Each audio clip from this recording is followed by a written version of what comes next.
tremendous hazard. Anything that falls from a significant height is basically just like a stray bullet. Now add to that glass, which is in those large structures tempered and made to withstand significant wind. It's basically falling blades. So the amount of trauma that those things would cause would be enormous. Many of the older brick buildings would collapse. The older concrete frame buildings would collapse outright. You'd see some floor slabs that were just pancakes with people stuck in between them. You're going to get amputations, pneumothorax, which are collapsed lungs, crushed hearts. If you're bleeding out and you can't get to the hospital, you will die. Even people in LA's modern steel frame skyscrapers, the kind that are designed to withstand large quakes, aren't totally safe. At the very least, the building would begin to sway. For such a large earthquake, we'd anticipate that we'd see collapses of some of those buildings as well. In a few minutes, the shaking will be over. But for those who survive the initial blow, the horror is just beginning. Fires caused by broken gas lines and fallen high voltage wires will spread throughout the city. If you start enough fires simultaneously, you'll overwhelm the resources to put it out, and instead of slowly putting the fire out, the fire will start to grow. And of course, if fires get large enough, and they just keep growing, that's what we call a conflagration. With water mains and roadways severed, a post-quake firestorm in LA could last for days, even weeks. Thousands of people trapped in collapsed buildings or too badly injured to move will be incinerated. Eventually, even a fire this size will burn itself out, but the community will continue to suffer. It's not just the deaths. Deaths are huge. But then you have 6 months, a year, 2 years of recovery time for everyone else. And not just people that are sick, but people that are displaced, people that don't have homes, they don't have jobs anymore, they don't have possessions, they don't, their families have been ripped apart. Imagine afterwards trying to get your life back together again as an individual, as a system, as a business. I mean, it has huge ramifications. And this is just one city, in one country, in the entire world. Imagine the consequences of a simultaneous global quake in poorer areas around the globe. Those buildings can't survive. Those people have nowhere to go, and they are packed. There are so many people in a little square meter. So it's something that you have to think about. Catastrophe on a biblical scale. Earthquakes are a warning. They have taken place throughout human history, and they are an indication that God is still in control of Earth. The next sign centers on a disaster that's less familiar, but could be even more catastrophic.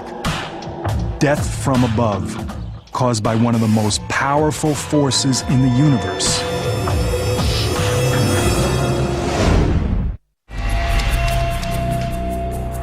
The investigation into the truth behind the 7 signs prophecy has already uncovered a massive amount of evidence.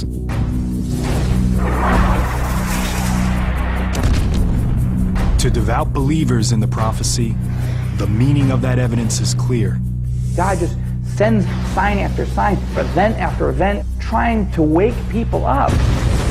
To these evangelical Christians, it reveals God's master plan for the destruction of the world and the second coming of Jesus Christ.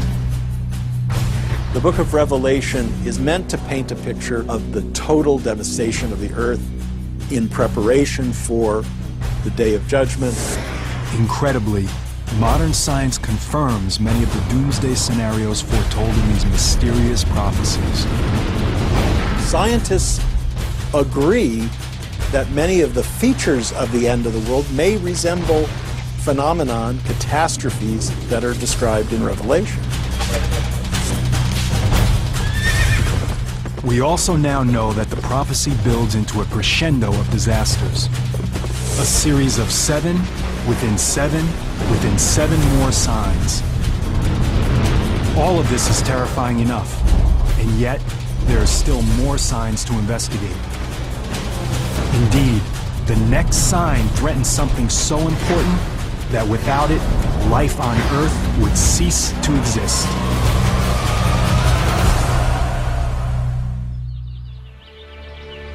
Our sun rises each day, bringing light, warmth, and life. Our world relies on the sun's rays for its very existence.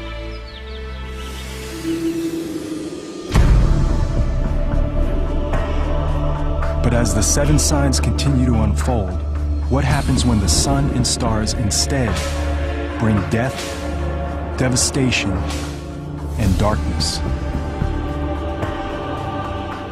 Biblical prophecy predicts that when the 4th trumpet sounds, hell will break loose in the heavens.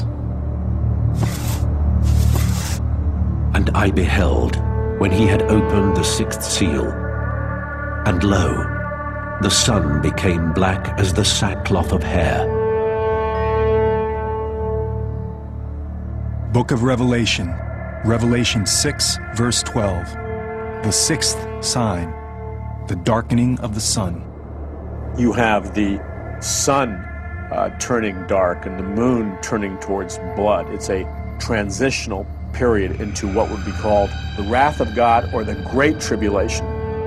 When the prophecies talk about the sun turning dark, I don't think it's going to be anything that's caused by man. I think this is God, in essence, turning the light out.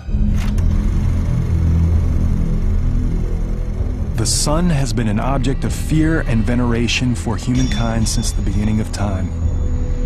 Solar eclipses are such terrifying experiences for our ancestors that they often unleash widespread panic.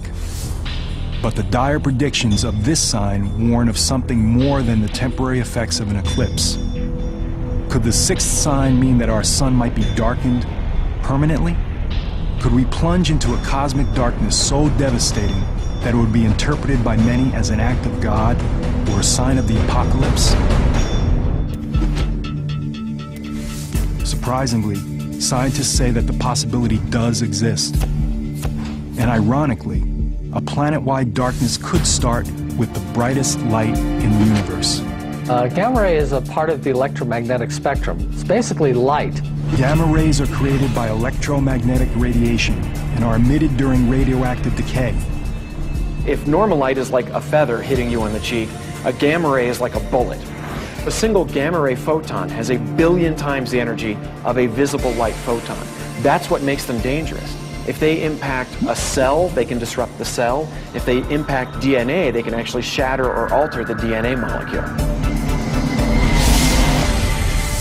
While gamma rays were discovered over a century ago, we are only now just starting to learn how deadly they can be. As Dr. Neil Garrels explains, the big breakthrough in gamma ray research comes during the Cold War. Nuclear weapons produce flashes of gamma rays. And in 1962, President Kennedy signed the Nuclear Test Ban Treaty with the Soviets. And this treaty outlawed testing of nuclear weapons above the Earth's atmosphere. The United States built a series of satellites to monitor this treaty. So these satellites had gamma ray detectors on them. And lo and behold, they actually discovered flashes of gamma rays. But the gamma rays are not coming from Russia. Multiple satellites would see the flash at the same time, and it wasn't coming from the Earth. It was coming from deep space. When scientists finally locate the source of these rays, they discover one of the largest explosions in the universe, the gamma ray burst. Gamma ray bursts are second really only to the Big Bang as far as energy output. As far as we know, there are no bigger explosions in the universe. It's caused by a supernova, a very massive star that explodes. The inner part of the star collapses down and it forms a black hole right at the center. And what happens is it focuses twin beams of energy that shoot out in opposite directions from the black hole itself. They're like cosmic blowtorches, death rays.